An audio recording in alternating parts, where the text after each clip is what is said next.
Olá pessoal, espero que vocês estejam bem.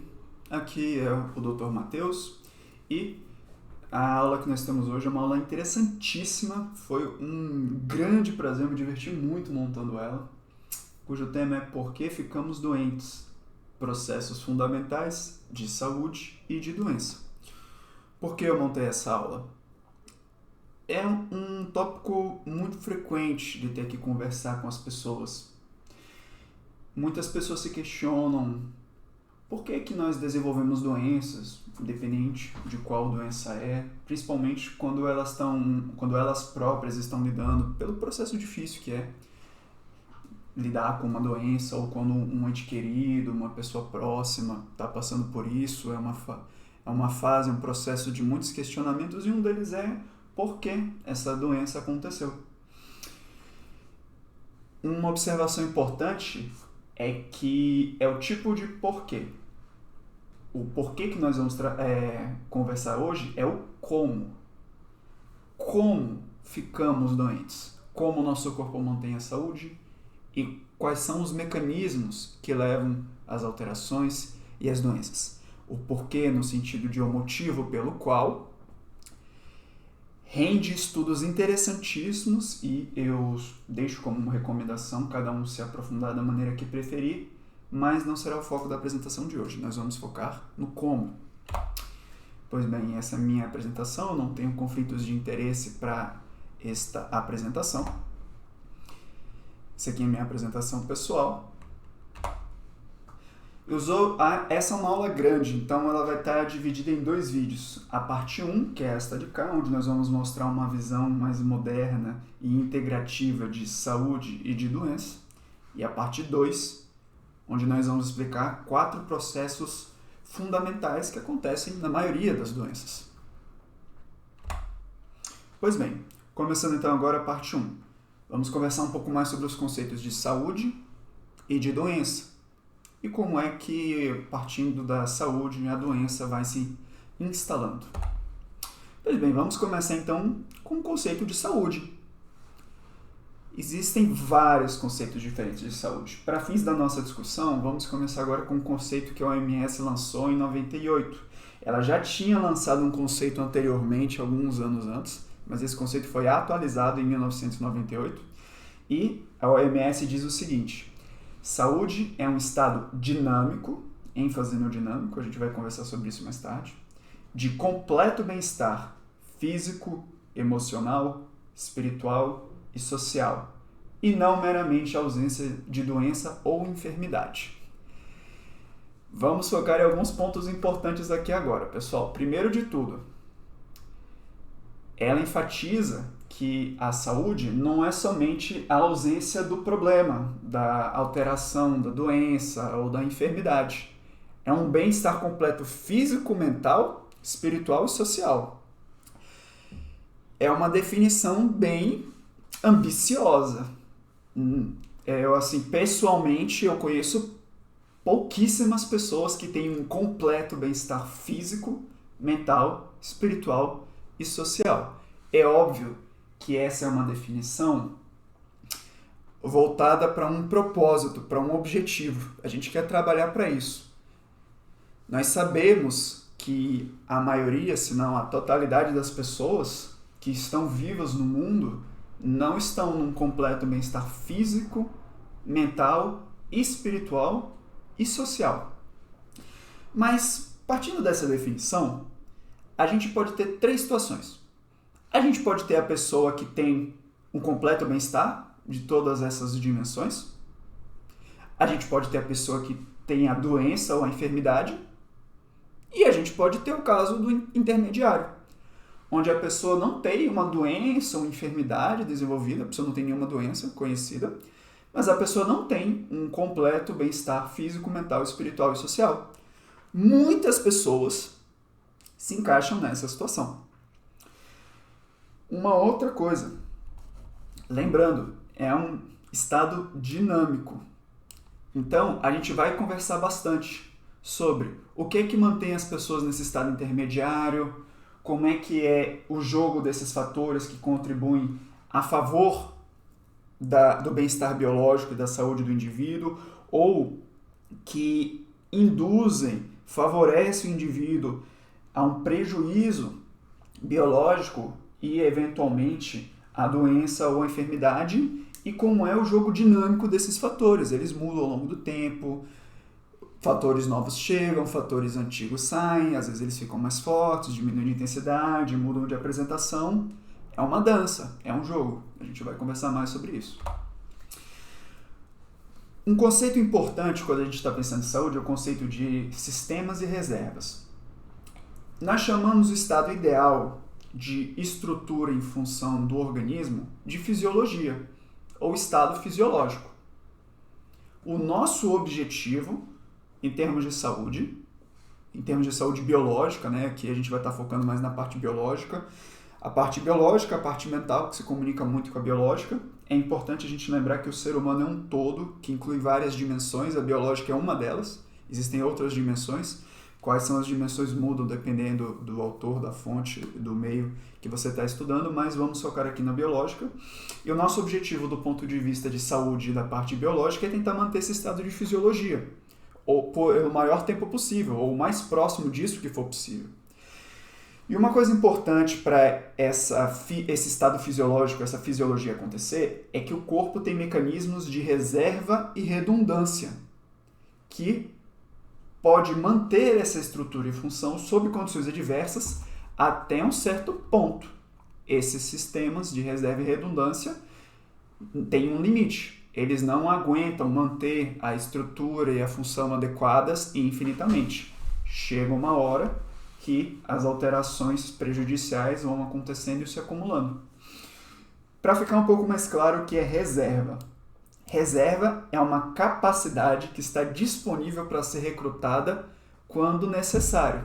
Ou seja, o organismo, qualquer função dele que seja, por exemplo, a função de um determinado órgão, de uma determinada célula, de uma determinada estrutura, ela trabalha e ela tem uma necessidade, mas caso essa necessidade aumente, ela tem uma capacidade que ela pode recrutar para dar conta dessa demanda quando isso for necessário. A gente chama isso de reserva. O outro conceito agora, redundância. Também um conceito que também é chamado ou parece muito com o conceito de robustez para fins de sistemas biológicos.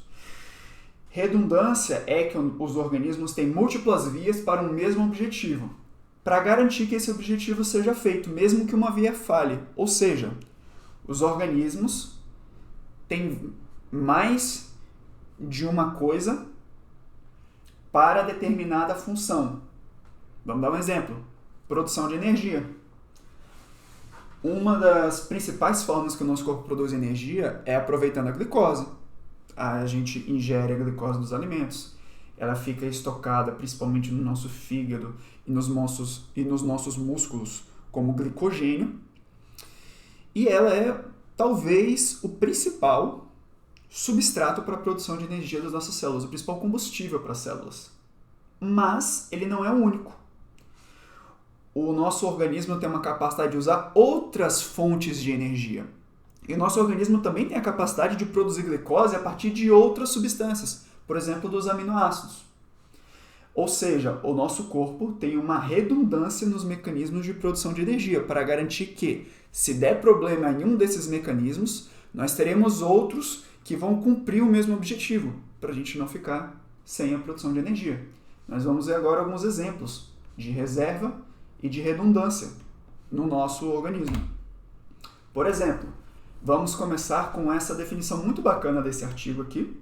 Vocês já sabem, quando você vê essa imagem grande é um artigo, aqui o título do artigo, aqui o periódico onde ele foi publicado, o ano de publicação e aqui os autores. Aqui embaixo nos artigos tem os links também, vocês podem ir caso vocês queiram ver esses artigos também. Vamos focar nessa linha aqui, ó, onde esse é um artigo que fala sobre envelhecimento. O título, na verdade, traduzido é Envelhecimento, Inflamação e o Ambiente. Vamos focar nessa linha aqui, ó, onde está a minha caneta. As principais teorias do envelhecimento, todas reconhecem que as formas como o envelhecimento se expressa, os fenótipos de envelhecimento, resultam de um desbalanço, um desequilíbrio entre estressores e mecanismos de adequação ao estresse. E, como resultado, uma perda da reserva, levando ao acúmulo de danos não reparados. Esse acúmulo de danos, por sua vez, resulta num aumento de susceptibilidade às doenças, fica mais fácil de adoecer. Uma redução da reserva funcional, uma redução da capacidade de cura e uma redução da capacidade de resistência ao estresse, uma saúde instável e, finalmente, o fim da vida.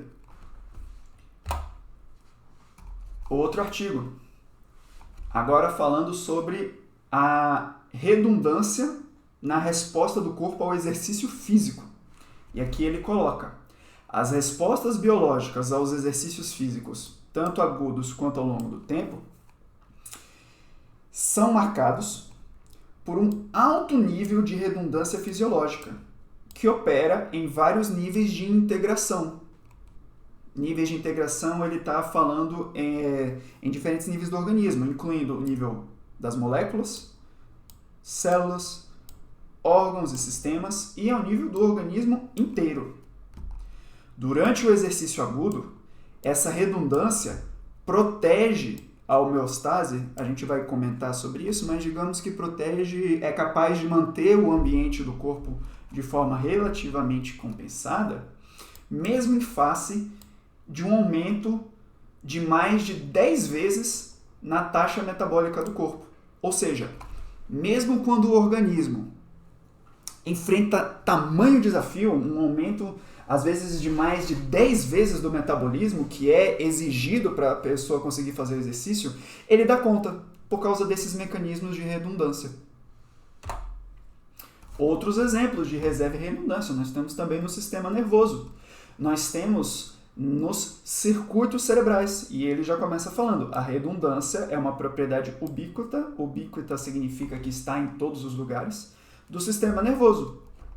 Isso significa que várias organizações, configurações de células e sinapses são as conexões dos neurônios com outras células, podem permitir as mesmas funções. Ou seja, para uma mesma função, você tem vários circuitos que garantem que elas vão acontecer caso um desses circuitos pare de funcionar adequadamente. Aqui do lado, fisiologia da reserva cerebelar, redundância e plasticidade. O cerebelo contém uma capacidade de compensação e restauração após uma injúria patológica, questão conhecida como reserva cerebelar. A gente vê muito isso em pacientes que tiveram AVC, que lesionou o cerebelo, ou pacientes que têm esclerose múltipla, que têm lesões em estruturas do cerebelo ou relacionadas a eles. Lesões do cerebelo são lesões que o paciente já pode ter sintomas, mas que a capacidade do corpo de recuperar é muito grande. Alguns dos tipos de lesões que a recuperação tende a ser melhor. Essa capacidade é atribuída a questões estruturais e fisiológicas do cerebelo. Esse artigo aqui de baixo agora, redundância e robustez versus divisão de trabalho e especialização na imunidade inata. Esse é um artigo que ele entra em questões bastante profundas sobre a divisão de trabalho das células do nosso sistema de defesa, mas ele fala que ao mesmo tempo que você tem células que são extremamente especializadas, cumprem funções bem específicas em todo o grande sistema inteligente que é o nosso sistema imunológico, você também tem redundância e robustez. Você tem vários agentes que cumprem a mesma função para que, caso um deles falhe, essa função seja cumprida pelos outros. Mais exemplos agora de reserva, agora da parte cardíaca, cardiovascular. Esse artigo aqui, da parte de cima da esquerda, é um artigo bem interessante que fala sobre pacientes com insuficiência cardíaca. E aí ele comenta sobre a importância da reserva de produção de energia, a reserva para a produção bioenergética desse órgão, via redundância. E aqui ele coloca tirando um trecho desse artigo. O músculo cardíaco pode aumentar o seu turnover de ATP. ATP é, digamos assim, a moeda de energia a principal moeda de energia que o nosso corpo usa para realizar qualquer função ou trabalho. Então, o turnover de ATP é o gasto energético, vamos dizer assim. Então, o músculo cardíaco pode aumentar o seu gasto energético do repouso para o exercício pesado em mais de 10 vezes. Ou seja, o músculo cardíaco saindo do repouso e fazendo um trabalho pesado, quando a pessoa está fazendo um exercício intenso que exige trabalho do coração, o consumo de energia da célula cardíaca pode aumentar em 10 vezes. Por sua vez, o músculo esquelético, que é o músculo que faz a maior parte dos nossos movimentos voluntários, dos braços, das pernas, do restante do corpo, tem uma reserva de energia de mais de 100 vezes. Perceba a magnitude de como o corpo dá conta dessa mudança. Do repouso até um exercício intenso, dependendo da situação, a célula pode dar conta de uma demanda até 100 vezes maior. Vamos agora falar desse artigo aqui de baixo. Reserva de fluxo coronariano e desfechos cardiovasculares. Traduzindo para português claro. As coronárias são as artérias que irrigam o coração, que trazem suplementos sanguíneos para o coração. E desfecho cardiovascular são problemas graves da parte cardiovascular. A ocorrência de infarto, de insuficiência cardíaca, de AVC, de morte. E esse artigo é bem interessante.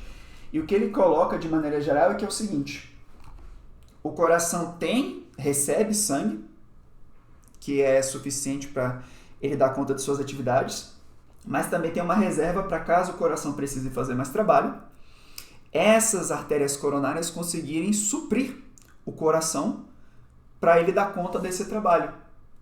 E essa reserva, tem pessoas que, pelo fato de como sua saúde está, tem uma reserva mais significativa e outras essa reserva está diminuída. E esse estudo aqui mostra que os pacientes que têm essa reserva diminuída, eles fazem uma revisão da literatura, que eles mediram essas reservas em vários pacientes, e mostraram que os pacientes que têm uma reserva menor têm bem mais problemas, mais desfechos da parte cardiovascular, em relação aos pacientes que têm reservas mais significativas. Vamos ver esse estudo agora aqui do lado direito.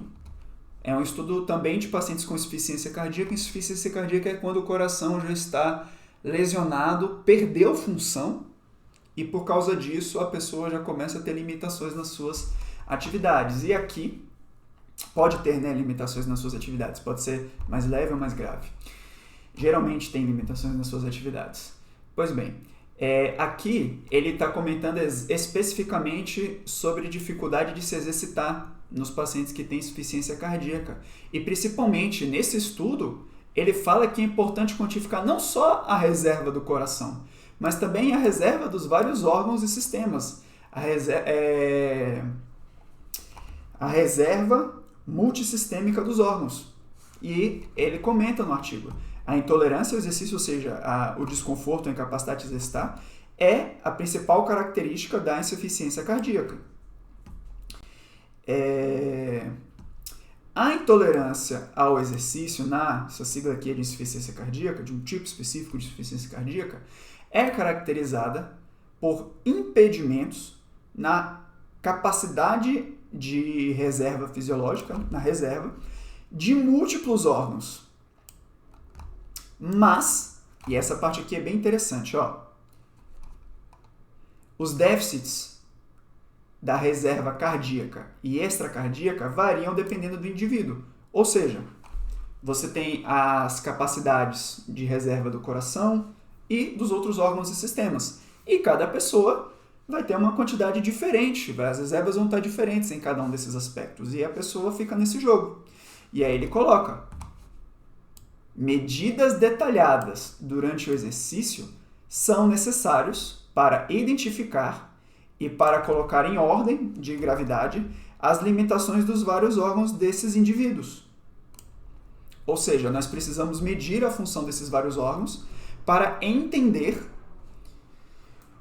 toda essa dinâmica que acaba resultando na intolerância ao esforço numa dada pessoa. Então, olha que bacana esse artigo. Ele traz aqui não só que você tem uma alteração na reserva do coração, mas que você também tem uma alteração nos outros órgãos e sistemas.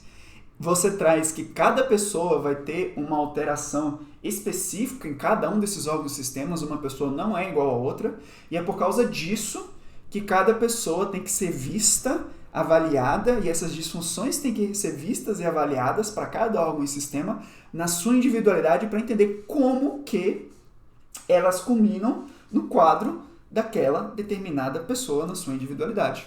Um artigo bem bacana.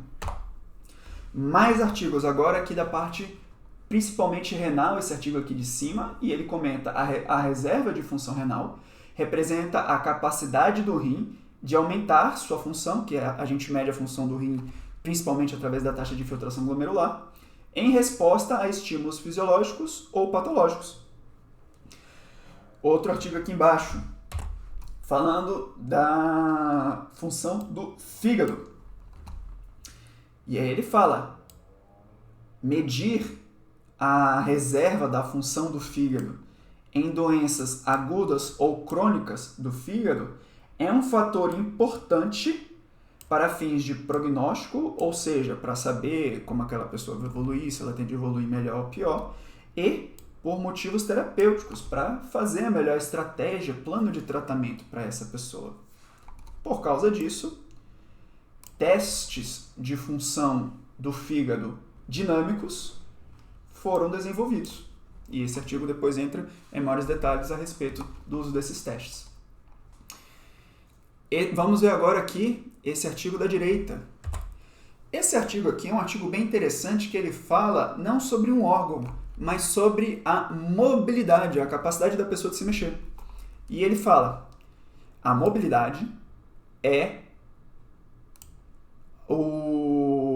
a capacidade física mais estudada e mais relevante que afeta a qualidade de vida com valor prognóstico forte para perda de função, disability, e sobrevivência.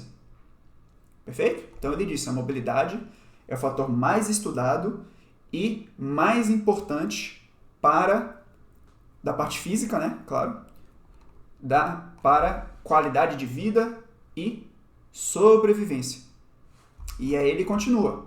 A seleção natural fez com que a máquina da mobilidade tivesse grande robustez, redundância e reserva funcional. Aí ele dá um exemplo. Mesmo crianças que... Mesmo crianças que sofreram prejuízos graves conseguem adquirir padrões eficazes de mobilidade com o tempo. É possível de ser adquirido, né? Em algum grau. De forma análoga, alterações da mobilidade relacionadas ao envelhecimento muitas vezes são compensados. E limitações importantes da mobilidade só acontecem quando a gravidade do problema não consegue mais ser compensada. Ou seja, teve que ter muito estrago, muita alteração para a mobilidade do indivíduo ser prejudicada de forma importante. Porque é uma coisa muito importante, por causa disso você tem reserva e você tem redundância e robustez. Pois bem, como o organismo tem reservas e redundâncias, ele é capaz de manter o ambiente interno similar enquanto se ajusta a condições externas ou internas. A gente chama essa capacidade de manter o ambiente interno de forma similar de homeostase. É uma palavra que talvez você já tenha ouvido. Uma observação importante. Perceba que eu disse ambiente interno similar. Eu não disse que é manter o ambiente interno constante, não é manter o ambiente interno inalterado, é manter o ambiente interno similar. O que é que isso quer dizer? Isso quer dizer que, ainda que a estrutura e a função sejam preservadas, o ambiente interno foi modificado. O organismo teve que se mexer para manter a estrutura e a função.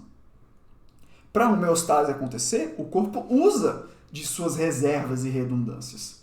Na prática, isso significa que é possível detectar alterações no organismo de uma pessoa muito antes de um prejuízo na estrutura ou na função ser percebido. A gente vai comentar sobre isso com mais detalhes daqui a pouco.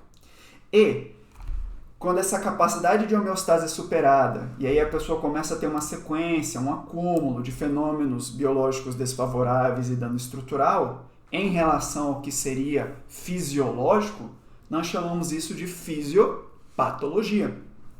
Então as doenças vão ter cada uma a sua fisiopatologia. E nós vamos ver mais para frente que, no seu aspecto mais básico e fundamental, existe uma grande sobreposição, tem um grande terreno comum na natureza dos processos em várias dessas doenças crônicas. E aí, dependendo dos órgãos afetados, da forma como é afetado em cada indivíduo, você vai ter alterações mais específicas de cada doença, mas que em seu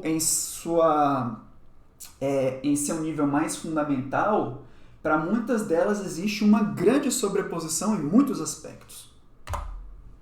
Vamos ver alguns exemplos dessa capacidade de manter um ambiente interno, essa capacidade de manter um certo controle. Isso existe para vários aspectos. Por exemplo, a gente tem a capacidade de homeostase do cobre, a gente tem a capacidade de homeostase da água, a gente tem a capacidade de homeostase do volume das células, a gente tem uma capacidade de homeostase do oxigênio do organismo, a gente tem uma capacidade de homeostase do potássio, a gente tem uma capacidade de homeostase do zinco. Por que a gente tem essas capacidades, sistemas, reservas e redundâncias desses aspectos? Porque esses aspectos são variáveis importantes para o nosso corpo funcionar da melhor maneira que for possível. Vamos dar um exemplo aqui do zinco. O artigo coloca: o zinco é um elemento, ele é um micronutriente indispensável no corpo humano e cumpre um papel importante regulando o crescimento e desenvolvimento normal. A homeostase do zinco no sistema nervoso, esse é um artigo muito relacionado a questões do sistema imunológico, do sistema neurológico e ocorrência de neuroinflamação e doenças relacionadas à neuroinflamação. Voltando aqui então, a homeostase do zinco no sistema nervoso central é muito relacionada, é intimamente relacionada ao desenvolvimento de neuroinflamação. E a desordem e problemas do zinco, da homeostase do zinco nas sinapses. Sinapses é a conexão dos neurônios, das células típicas do sistema nervoso, com outras estruturas, outros neurônios, músculos, por aí vai. Afetam o controle do zinco no restante do cérebro. Quando existe homeostase do zinco nas sinapses, e talvez até com suplementação de zinco, pode haver uma melhora na imunidade e uma inibição da neuroinflamação. Quando existe um distúrbio nessa homeostase no cérebro, promove-se a ocorrência e o desenvolvimento de neuroinflamação. Ele dá aqui exemplo, por exemplo, de isquemia e hipóxia cerebral. Isquemia e hipóxia cerebral acontecem, por exemplo, em pacientes que tiveram parada cardíaca, pacientes que têm AVC isquêmico. Essas situações causam uma liberação massiva, muito intensa, de zinco nas sinapses, que resulta em neurotoxicidade e neuroinflamação. Distúrbios da homeostase do zinco são um fator de risco importante para doenças neurodegenerativas. Manter a homeostase cerebral do zinco suprime a progressão de doenças neurodegenerativas que são mediadas por neuroinflamação. É óbvio que existe muito mais coisa além de zinco nessas doenças, senão ninguém teria essas doenças. Mas isso serve para realçar a importância desse mineral. E daí o fato do corpo ter várias reservas e redundâncias para mantê-lo dentro do possível sob controle. Mais exemplos agora de homeostase. Nós temos a homeostase das proteínas, da qualidade das proteínas. Nós temos vários mecanismos de percepção, de avaliação, de reserva e de redundância que são capazes de perceber se as proteínas na parede das nossas células, a parede das nossas células é uma camada de fosfolipídio, tem uma parte que se dá bem com a água e uma parte que é mais gordurosa não se dá bem com a água, isso ajuda a parede da célula a se manter bem. Essa é a estrutura básica. E enfiada nessa parede nós temos proteínas que cumprem várias funções, mas essas proteínas elas podem ser danificadas, elas podem perder suas funções. E o nosso corpo tem sistemas que verificam isso. E se esses sistemas verificam que essas proteínas não estão funcionando bem, elas podem ser reparadas ou elas podem ser destruídas e os seus pedaços são reciclados para a produção de outras proteínas e outras estruturas. Aqui nessa figura nós temos um exemplo resumo dos vários sistemas complexos responsáveis por essa avaliação da qualidade das proteínas na membrana plasmática. A membrana plasmática é a parede da célula. Nós temos sistemas também de homeostase da fagocitose de células apoptóticas. Em português, claro. Fagocitose é um mecanismo que algumas células nossas têm de ingerir, de comer. Fago vem da palavra ingerir, comer. Então, são células que elas podem comer. Às vezes, elas ingerem outras células, micro-organismos, estruturas que não estão funcionando muito bem e degradam essas estruturas no seu interior. Muitas células, por exemplo, no nosso sistema de defesa fazem isso com micro-organismos invasores. A apoptose é morte celular, geralmente programada. Nem sempre, mas geralmente. E o que é que esse artigo aqui diz? Ele diz o seguinte: no corpo humano, coletivamente, você pode ter uma troca de células que pode orbitar de 200 a 300 bilhões de células novas a cada dia, entre células que são descartadas e células novas que são criadas. Claro que essa quantidade varia entre as diferentes estruturas do organismo e esse número muda muito de pessoa para pessoa, dependendo de como se estuda. Mas veja que é um giro grande. Esse giro é uma parte integral do desenvolvimento tanto da fase da gestação quanto da fase já da vida pós-natal. E é parte da homeostase de rotina dos tecidos do organismo. Esse processo envolve a indução da morte celular programada em algumas células específicas nos tecidos. E também exige que outras células que são responsáveis por fazer a limpeza, digamos assim, sejam capazes de reconhecer essas células que precisam ser retiradas, de reconhecer as células que estão saudáveis e têm que ser deixadas quietas. Tudo isso tem sistemas de controle, tem reservas, tem redundâncias para garantir que funcione adequadamente. Muitas vezes, quando isso não funciona mais adequadamente, é um dos principais mecanismos para alguns tipos de doença. Isso acontece em vários tecidos, como mostra a figura aqui abaixo: cérebro, olho, pulmão, fígado, músculo, testículo e trato gastrointestinal. No trato gastrointestinal, particularmente, essa troca celular é muito importante. Mais exemplos de homeostase. E nós temos uma homeostase muito relacionada ao nosso relógio biológico, ao relógio circadiano, ao ciclo dia e noite. E por que isso é importante? Porque esse relógio tem a difícil tarefa de sincronizar as reações do metabolismo dos nossos organismos com o ciclo do dia. Algumas reações têm que acontecer durante o dia, quando nós estamos mais ativos. Outras no período noturno, quando nós estamos menos ativos. Outras no período do sono. Tem várias. O sono é um processo extremamente complexo, muitíssimo importante para a manutenção de uma saúde adequada. E o sono não é só um repouso, o corpo não desliga no sono. Algumas funções são diminuídas, mas muitas outras funções são ativadas. E tudo isso tem que ser orquestrado, tudo isso tem homeostase. Nós temos uma homeostase do balanço de oxidação, de produção de energia, de radicais livres. A gente vai conversar mais sobre isso mais para frente, ao longo dessa apresentação e de outras aulas. Nós também temos homeostase nas células dos tecidos do sistema imune, dos tecidos linfóides, e que muitas vezes, quando essa homeostase é prejudicada, várias doenças podem acontecer, às vezes doenças autoimunes, às vezes doenças do tipo tumorais. Mais exemplos de homeostase. Nós temos homeostase no trato gastrointestinal, mas nós temos homeostase de vários tipos. Por exemplo, parte da homeostase da função do trato gastrointestinal se dá por mecanismos neurológicos. Inclusive, o sistema nervoso e o trato gastrointestinal são intimamente conectados.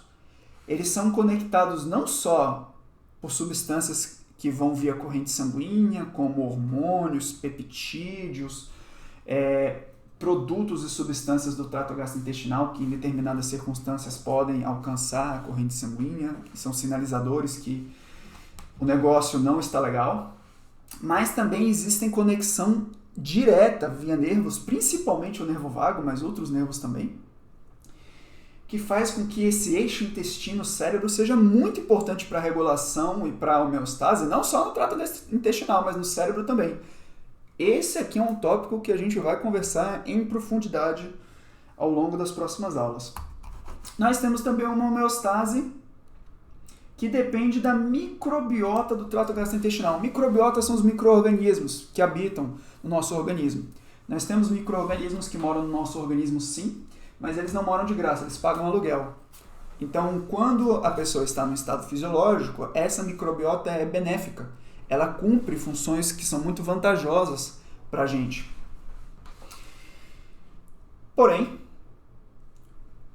quando existe algum distúrbio desta microbiota, muitas vezes que nós chamamos de disbiose, essa situação, existe o surgimento de doença. Não só no trato gastrointestinal, mas em vários outros órgãos e sistemas. Esse artigo aqui, por exemplo, comenta da relação entre distúrbios da microbiota do trato gastrointestinal e doenças no pulmão, por exemplo. Asma é um exemplo típico. Abrindo um parêntese, essa função adequada do trato gastrointestinal tem uma relação muito íntima com doenças autoimunes também. Com várias doenças, na verdade. Disfunções do trato gastrointestinal é uma situação presente em indivíduos que desenvolvem doenças variadas. Mas isso é para a gente não se perder muito nisso, vamos voltar aqui. Agora, falando da homeostase de barreira no trato gastrointestinal. O que é isso? O trato gastrointestinal, como nós falamos, ele tem as suas células, tem as estruturas do seu órgão, a parede, por exemplo, do intestino, e tem o interior do intestino. No interior do intestino tem toda a matéria do trato gastrointestinal, que depois resulta nas fezes, e os micro-organismos que habitam lá dentro. E tem uma separação entre eles, que é a barreira. E existem mecanismos de homeostase dessa barreira, que, muitas vezes, quando são perdidos, isso gera vários processos danosos. A perda dessa barreira é chamada, muitas vezes, de intestino hiperpermeável, ou em inglês de leaky gut. Também é outro termo que está bastante em voga e é uma situação presente também em diversas condições. Mais exemplos de homeostase. Esse aqui agora, todos se referem ao eixo hipotálamo, hipófise e adrenal. Um eixo importantíssimo, também conversaremos sobre ele ao longo das próximas aulas, mas que está, entre outras questões, relacionados muito à resposta ao estresse, através, por exemplo, da produção de corticoides, como o cortisol, que é o nosso cortisol endógeno. Existem corticoides que são sintéticos, que as pessoas tomam em circunstâncias diferentes. E existem mecanismos de redundância, de robustez e de controle desses sistemas. Eles são muito importantes. Então existe uma homeostase desse sistema, que muda para articular uma resposta quando as células e o organismo são submetidos a um estresse. Entenda estresse como qualquer coisa que desafia a manutenção do ambiente interno das células. Pode ser térmico, pode ser temperatura, frio ou calor, pode ser químico, pode ser físico, pode ser mental, emocional, pode ser eletromagnético. Nós temos alguns estudos interessantíssimos sobre poluição eletromagnética. Nós também temos alguns estudos muito bacanas sobre terapia eletromagnética, principalmente com campos eletromagnéticos de baixa frequência. Outros tópicos que a gente vai falar, esse vai ser na playlist da Caixa de Ferramentas. E para quem não viu ainda, tem uma playlist aqui no canal chamada Caixa de Ferramentas, que é uma uma playlist que comenta mais sobre tópicos isolados, a evidência científica que nós temos, e geralmente sobre questões que vale a pena a gente ficar atento porque podem ser interessantes de agregar na estratégia de tratamento ou para a gente manter uma boa saúde. Então, já temos vídeos nessa playlist, temos um vídeo sobre Reiki bem interessante, revisando a evidência científica, e outras ferramentas serão adicionadas à caixa de ferramentas no decorrer do tempo. Esse artigo aqui da direita faz uma observação bem interessante. Esse eixo do estresse tem sua homeostase e ele é intimamente relacionado à capacidade de fertilidade, tanto nos homens quanto nas mulheres. Então é muito comum que indivíduos, sexo feminino ou masculino submetidos a estresse tenham questões relacionadas à infertilidade. As mulheres também, além da capacidade de engravidar, de gestar, elas também podem ter distúrbios no ciclo menstrual quando sob estresse. Isso é uma situação relativamente comum. Aí você pode me perguntar, tá, quando que a homeostase começa a ter essas dificuldades? Quando que o nosso corpo tem que começar a lutar para manter esse ambiente interno mais ou menos controlado? A resposta é desde sempre. Desde a gestação, a homeostase já é importante para a manutenção do ambiente interno, porque desde a gestação, o organismo já está exposto a situações que podem prejudicá-lo. Então, esses mecanismos são importantes. Aqui a gente vai dar um exemplo com um dos artigos que a gente comentou antes, que fala dos impactos de estresse na gestação, ou seja, a mãe passa por estresse, esse estresse é transmitido para o feto recebe essa informação de que existe um estresse emocional, estresse por algum fator ambiental, por algum fator químico, por um fator alimentar. Existem várias vias, a via de produção hormonal do cortisol é uma delas, existem outras vias que fazem essa comunicação também, mas a do cortisol é a principal e mais estudada. E quando existe essa comunicação, podem haver prejuízos para o feto. Por exemplo, vários estudos conduzidos em diferentes espécies, então em animais e seres humanos, mostraram que estresse materno ou exposição na gestação a altos níveis de corticoides pode reduzir o peso ao nascer. Além disso, essa prole dos animais e também as crianças estão sob um risco aumentado de doença cardiometabólica, perturbação nesse eixo hipotálamo, hipófise e adrenal e distúrbios afetivos da parte psiquiátrica, neuropsiquiátrica e emocional. Além disso, outra informação interessante. Os efeitos dessa exposição ao estresse, ao corticoides, podem persistir por várias gerações. O que isso quer dizer? A mãe foi exposta a algum estresse, isso repercute no feto, essa criança nasce, ela tem uma chance maior de apresentar vários problemas, tanto da parte cardiovascular, quanto da parte neuropsiquiátrica, distúrbios de aprendizagem e cognição, maior chance de obesidade, diabetes e hipertensão, quando adultos, inclusive, e os filhos dessas crianças também têm uma chance maior de problema. As repercussões deletérias dessa exposição ao estresse passam por mais de uma geração. Isso também é visto em estudos do sistema nervoso autônomo. É um tópico que a gente vai entrar em outras aulas.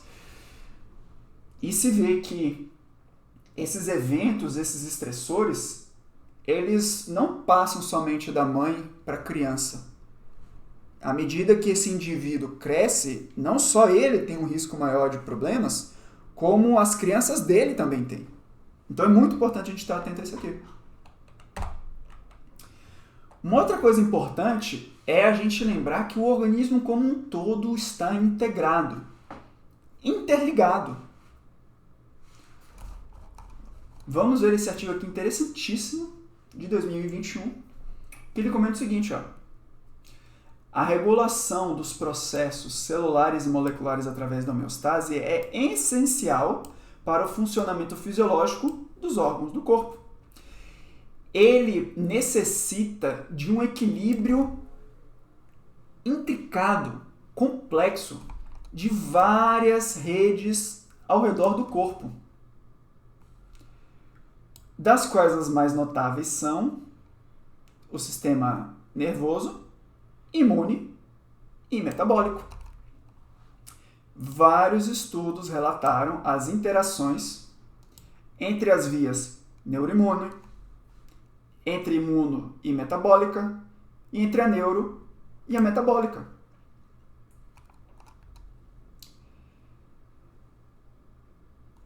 Vamos ver aqui agora essa frase aqui, ó. Ao mesmo tempo que essa interdependência, essa ligação entre essas vias da parte neuro, imuno e metabólica dá uma reserva, uma certa proteção quando a homeostase é desafiada, no caso das doenças crônicas, quando existe um desequilíbrio contínuo, o colapso de um desses sistemas se espalha para as outras redes também. E isso causa um efeito dominó. Ou seja, como o corpo é muito ligado, enquanto a homeostase consegue controlar a situação mais ou menos, essa ligação é uma vantagem, porque aí um sistema ajuda o outro. Mas nas doenças crônicas, que existe um desequilíbrio crônico que não é compensado, à medida que uma via vai acumulando alterações, essas alterações se espalham para as outras. Isso significa que o organismo é um todo. Nós separamos os órgãos e funções em suas doenças, em seus estudos, em seus exames, mas entenda que o ser humano ele é integrado. Essa separação dos órgãos é para facilitar o nosso entendimento. E é complexo, não tem como uma pessoa saber tudo. Mas é inegável, como esse mesmo artigo coloca, que está tudo ligado. E quando você mexe em um, você altera os outros.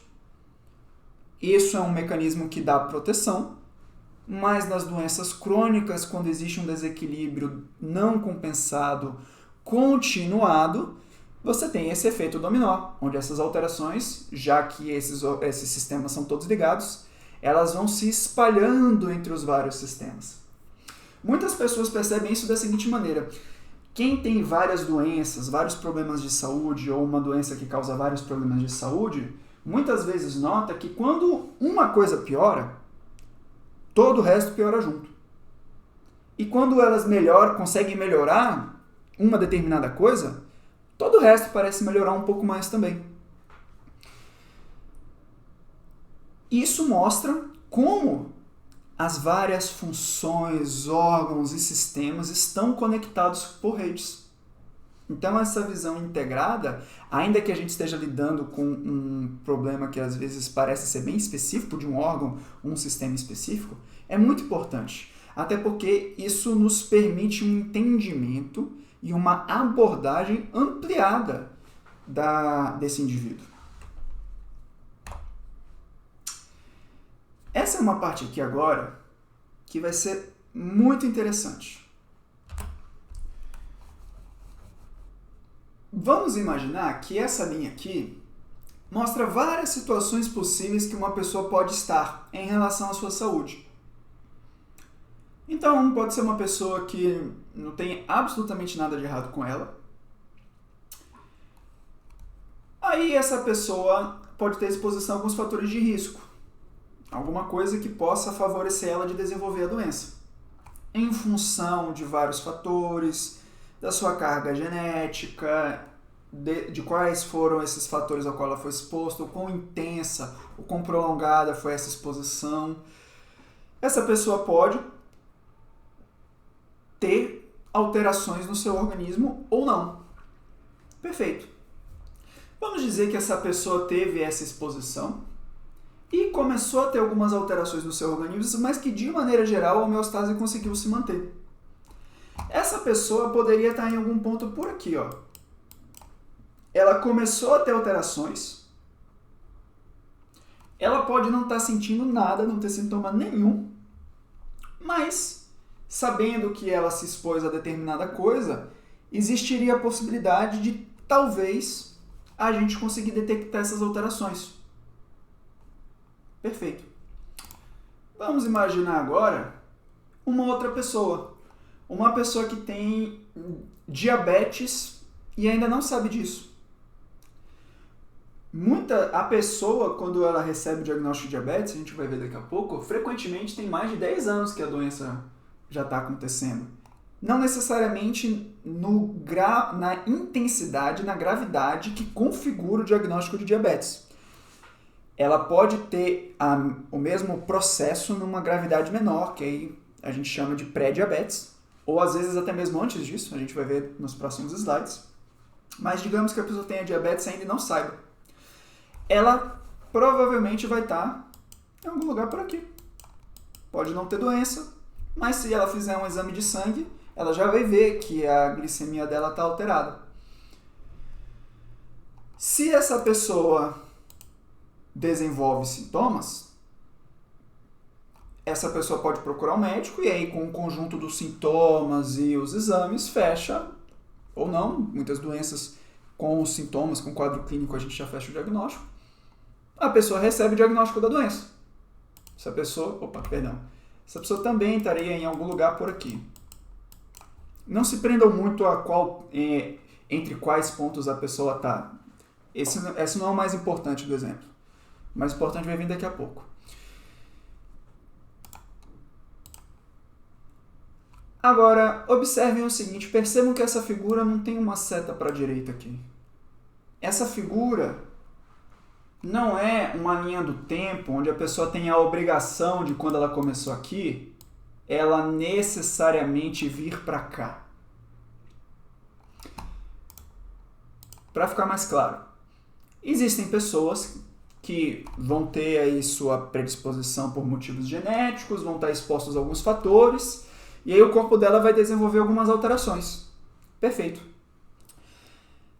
Dependendo de como é esse jogo de fatores, quais são esses fatores, qual a intensidade desses fatores, tempo de exposição a esses fatores, lembrando que esses fatores mudam dependendo do momento da vida, dependendo de como está a vida da pessoa, muitos deles são modificáveis.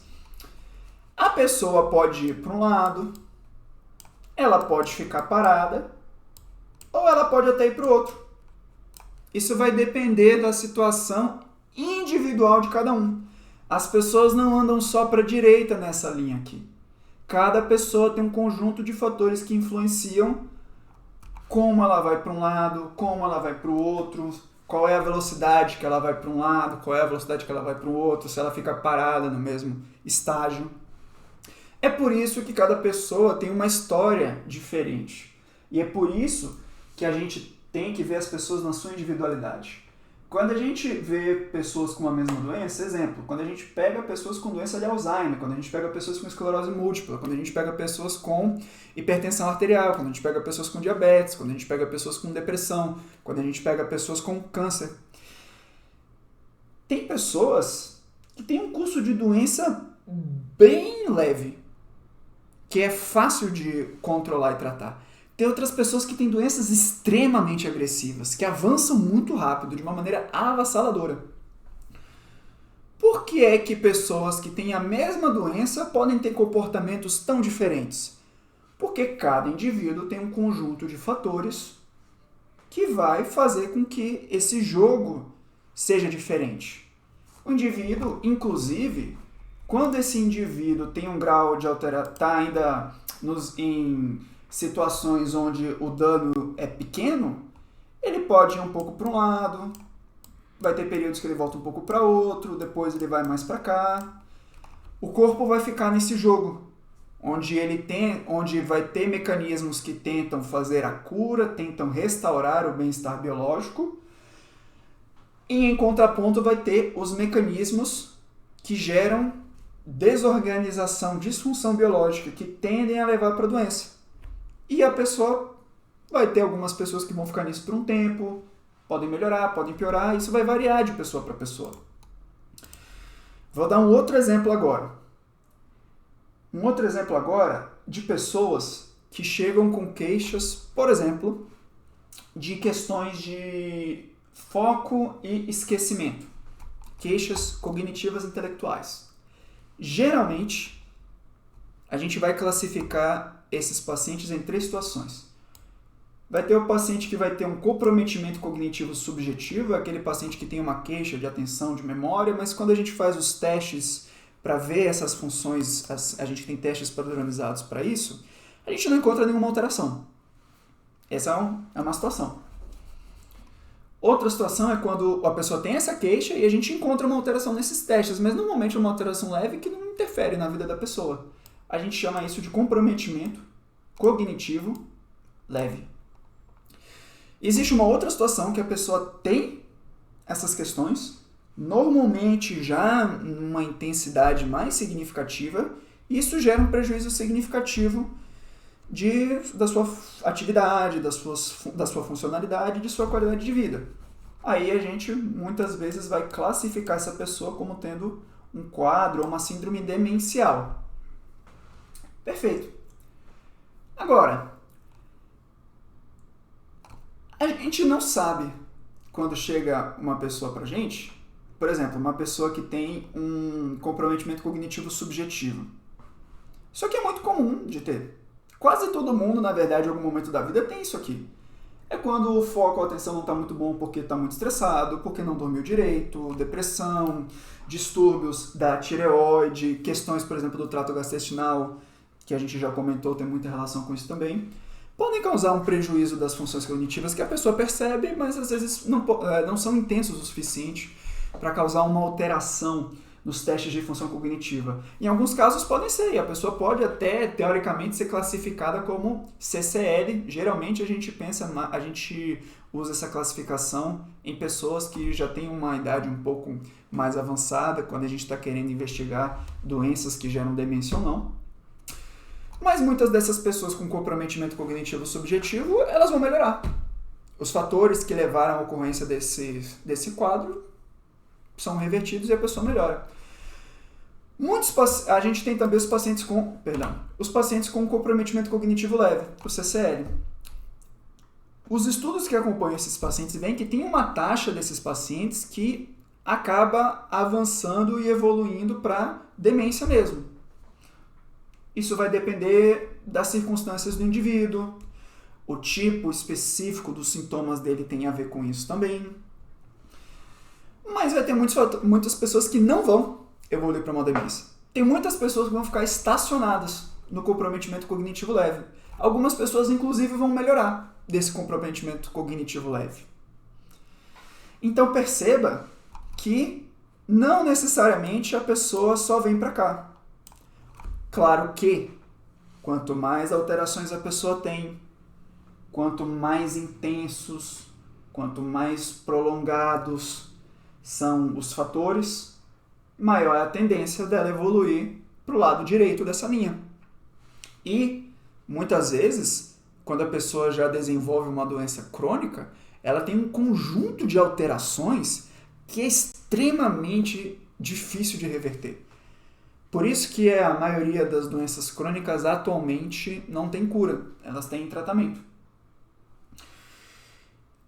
Nós temos novas possibilidades de tratamento que, inclusive, tem muitos pacientes tendo respostas que até não tanto tempo atrás seriam consideradas impensáveis para várias situações. Mas para fins práticos, a gente muitas vezes considera que boa parte das pessoas, quando desenvolvem uma doença crônica, ela pode até estar controlada, pode até não precisar de remédio, mas a doença ainda está lá. Ou seja, existe um grau de alteração no organismo que é definitivo, que não é mais reversível. Mas, às vezes, a pessoa também pode ter alteração e consegue reverter.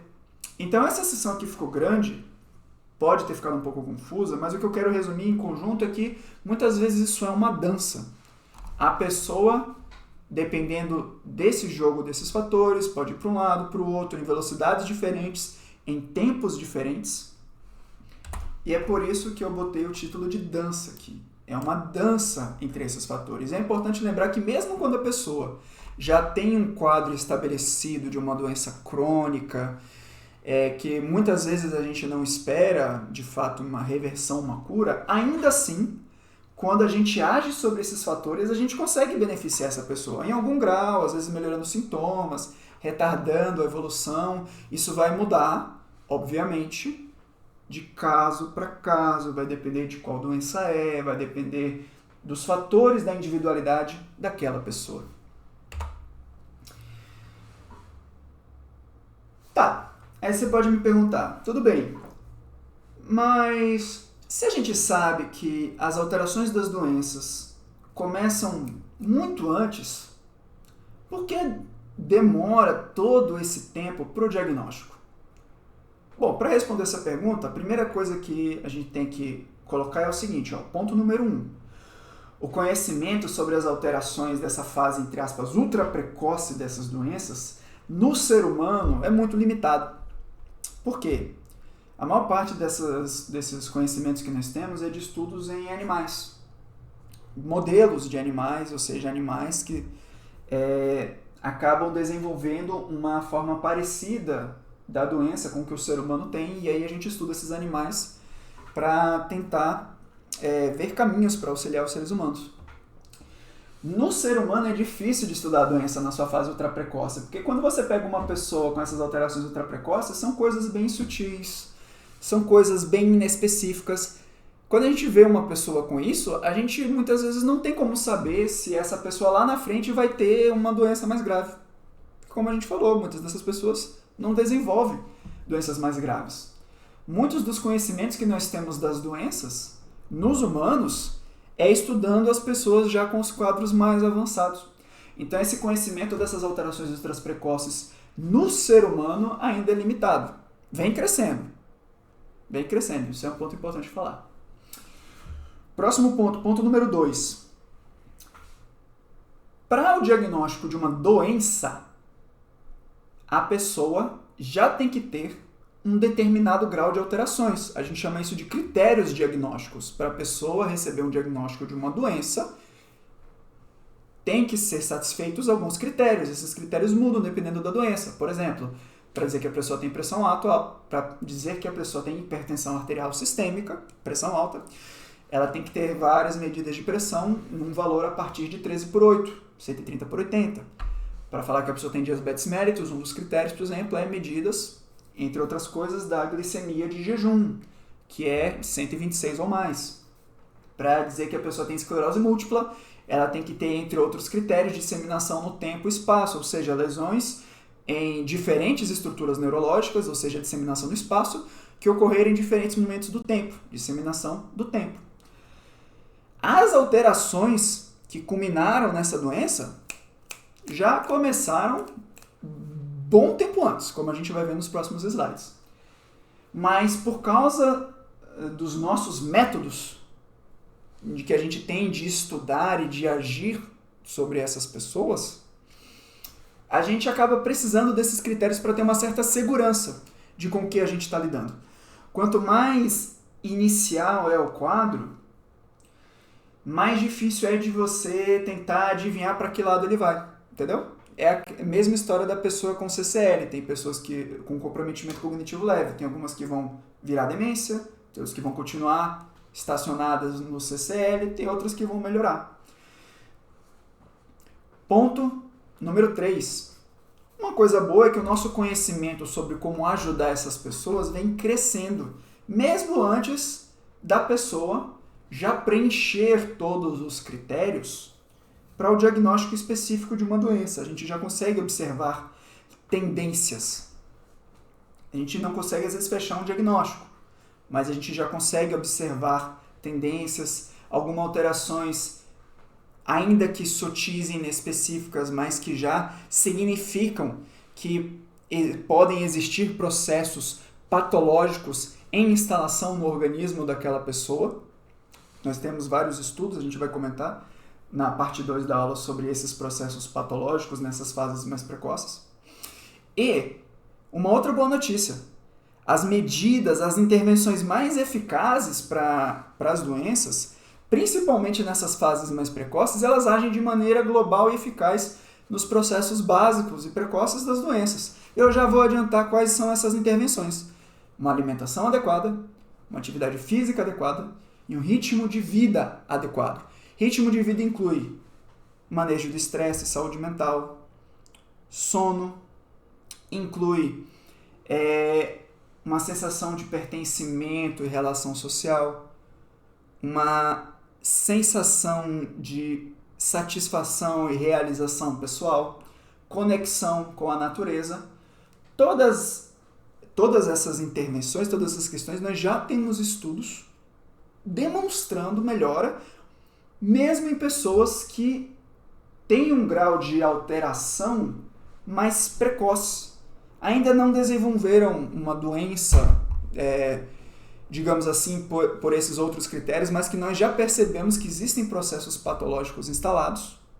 E mesmo naquelas que já têm doenças, frequentemente você vai ver quando um profissional comenta, uma profissional comenta sobre como é o acompanhamento dessas pessoas, eles vão comentar dessas medidas. Por quê? Porque essas medidas agem de maneira global e eficaz nos processos básicos que são comuns para várias doenças diferentes. É claro que a alimentação tem que ser individualizada, a atividade física tem que ser individualizada.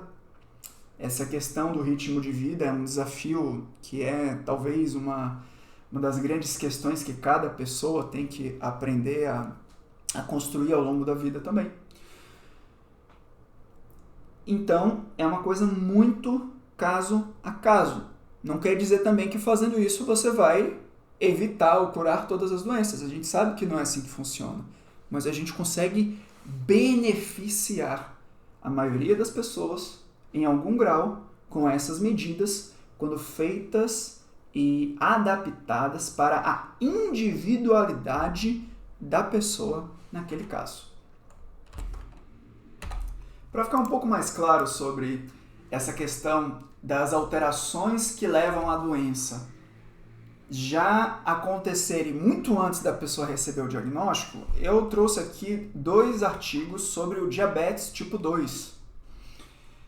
Só para ficar mais fácil, ó, essa parte daqui de cima é desse artigo de cá, daqui de baixo é desse artigo de cá. 2 artigos grandes, número grande de pessoas que foram acompanhadas. E de maneira geral, esses 2 artigos acompanharam pessoas. Eles acompanharam vários exames dessas pessoas, a glicemia, o exame de glicemia, né, que é a glicose no sangue, em jejum, entre outros exames. Viram quais dessas pessoas mantiveram essa função normal da parte da glicose, esse controle normal, e quais pessoas evoluíram para pré-diabetes ou diabetes. Separaram essas pessoas em 2 grupos. E aí viram quais diferenças elas tinham. E qual é a parte legal desses estudos? Esses estudos acompanharam as pessoas mais de 10 anos antes delas receberem. Mais de 10 anos antes delas receberem o diagnóstico de diabetes ou pré-diabetes. Por exemplo, esse estudo aqui de cima. Esse estudo aqui é Type 2 Diabetes, When Does It Start? Essa aqui é a figura 2 do artigo. Esse gráfico A é um gráfico que mostra a glicemia de jejum, a glicose no sangue em jejum desses pacientes. De 10 anos antes até o momento que o estudo parou. Em preto, a gente tem, nesses quadrados pretos, a gente tem os resultados daquelas pessoas que desenvolveram pré-diabetes. Em branco, nós temos o das pessoas que mantiveram controle normal. E o que a gente vê aqui? A gente vê que 10 anos antes do diagnóstico, ou seja, nessa parte aqui, ó, anos antes do diagnóstico, 10 anos antes, já havia uma diferença nesse exame de glicemia de jejum entre os indivíduos que 10 anos depois continuariam saudáveis da parte da glicemia e dos indivíduos que ao longo desses próximos 10 anos desenvolveram pré-diabetes. Ou seja, lá atrás, 10 anos antes, já tinha alguma coisa diferente entre esses indivíduos. A glicemia deles já era diferente. E essa diferença só foi crescendo ao longo do tempo. Isso também aconteceu, vamos ver agora esse gráfico aqui, B. Aqui as bolinhas pretas são dos indivíduos que desenvolveram diabetes. E em branco os que não desenvolveram diabetes. A mesma coisa, 10 anos antes do diagnóstico, já havia uma diferença entre os dois grupos. As pessoas que foram desenvolver diabetes no futuro, lá atrás, já tinha algo diferente nelas em relação aos indivíduos que não desenvolveram diabetes. E essa diferença só foi aumentando ao longo do tempo e cerca de 2 anos antes do diagnóstico tem um aumento mais abrupto, uma intensificação mais abrupta dessa alteração. Então, vamos pensar um pouco sobre esses resultados. Isso aqui agora, essas palavras não são minhas, são dos autores do artigo. Se 10 anos antes já havia uma diferença entre esses grupos, significa que 10 anos antes já existiam processos acontecendo nesse grupo, nessas pessoas que desenvolveram diabetes ao longo do tempo, que era diferente das pessoas que não desenvolveram diabetes ao longo do tempo.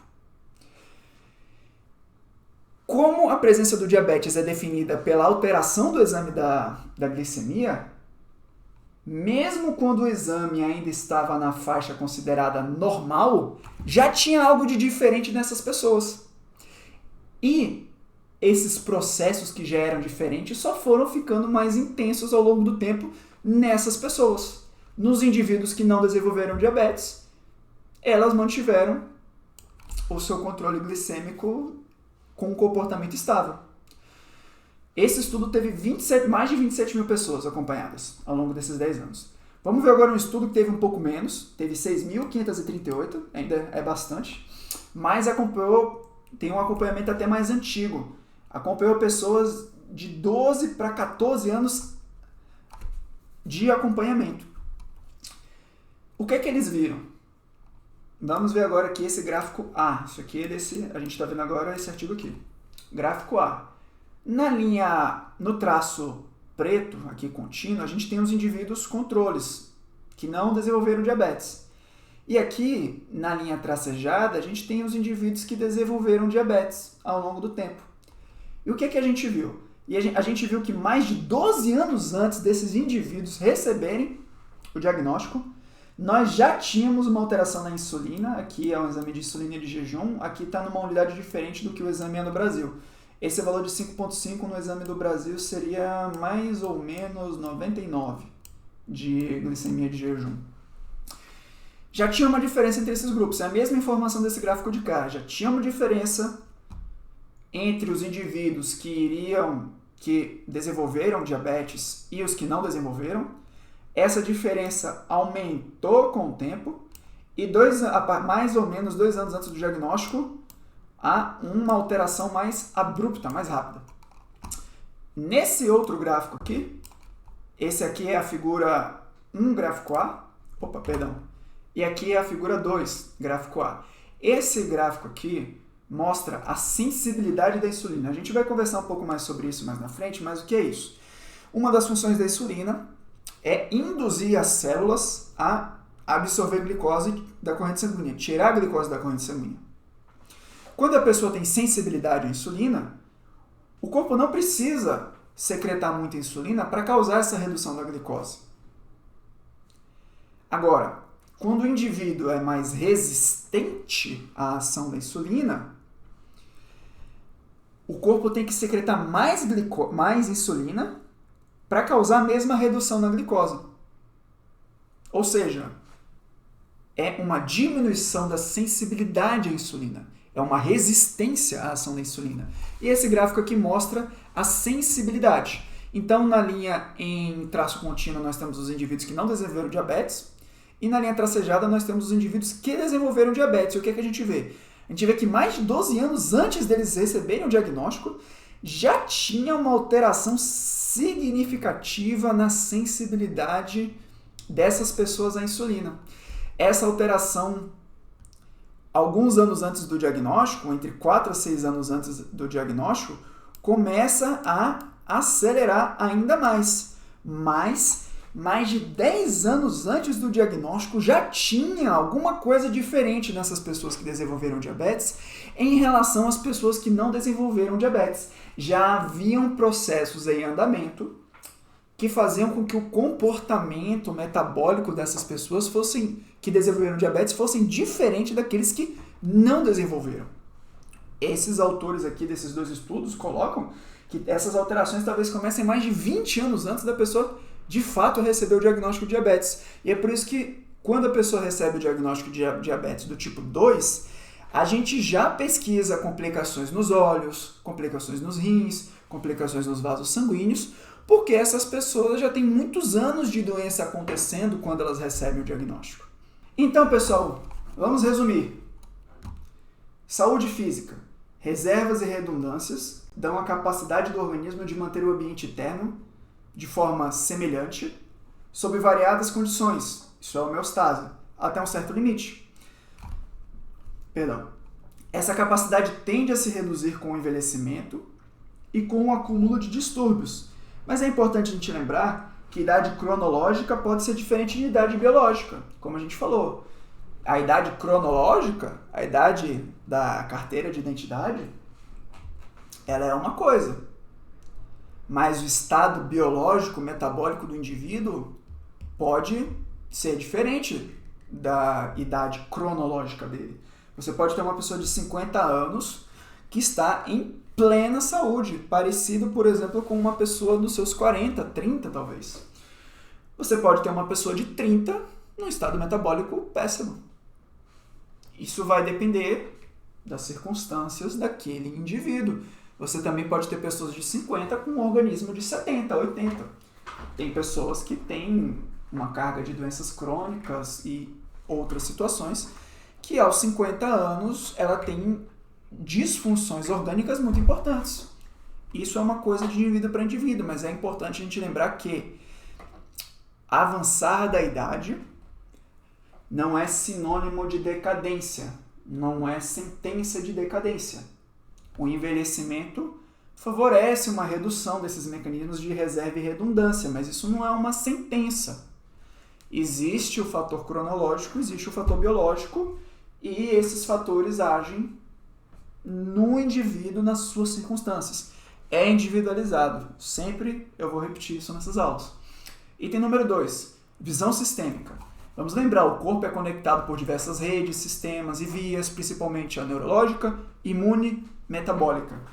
E essas vias se comunicam, elas são interligadas. Essa comunicação, quando a homeostase ainda está mantida, é boa, porque como elas se comunicam, elas se ajudam. Agora, num estado de desequilíbrio crônico não compensado, como acontece na maioria das doenças crônicas, as alterações fisiopatológicas tendem a se espalhar e a ir causando mais desequilíbrios, num efeito dominó. E os limites da homeostase. A maioria das doenças crônicas começam suas alterações fisiopatológicas muitos anos antes de preencher critérios para o diagnóstico de uma doença, como a gente viu. Décadas antes das pessoas preencherem critérios para diabetes ou para pré-diabetes, já existe algo de diferente nos processos do metabolismo daqueles indivíduos em relação aos indivíduos saudáveis. Muitos anos antes da pessoa chegar no estado que configura o diabetes. E isso vale para muitas outras doenças também. O diabetes, a esclerose múltipla foram de exemplos, mas isso acontece em muitas outras doenças crônicas. E que cada vez mais aumenta a nossa capacidade de detectar e atuar sobre essas alterações precoces para beneficiar as pessoas.